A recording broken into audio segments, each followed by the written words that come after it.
Bantah jual mobil ke Doni Salmanan kelewat mahal, Arif Muhammad sebut malah kemarin kemurahan.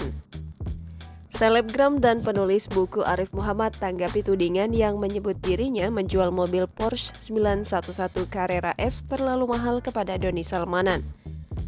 Persoalan harga mobil itu mendadak disinggung setelah mobil berwarna biru yang dibeli Doni dari Arif Muhammad akhir tahun lalu itu disita polisi. Beberapa netizen berkomentar negatif tentang harga mobil tersebut yang dinilai melebihi harga pasar. Menjawab tudingan yang menyebut dirinya menjual mobil di atas harga normal, Arif kemudian memberikan penjelasan tentang harga mobil tersebut.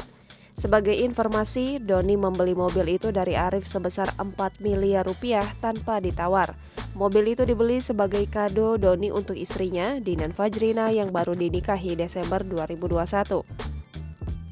Sementara itu, Arif sebelumnya juga sudah menjawab rasa penasaran netizen tentang kemungkinan dia mengembalikan uang dari Doni.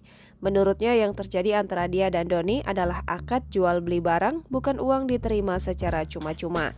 Untuk informasi, Doni Salmanan dan Indra Kents telah ditetapkan sebagai tersangka kasus dugaan penipuan serta pencucian uang lewat aplikasi yang berkedok trading binary option.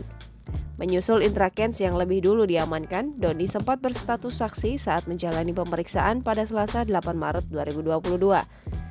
Namun statusnya segera berubah menjadi tersangka pada Rabu 9 Maret 2022 dalam pemeriksaan yang dilakukan lebih dari 13 jam. Jangan lupa subscribe, share, komen, dan like ya!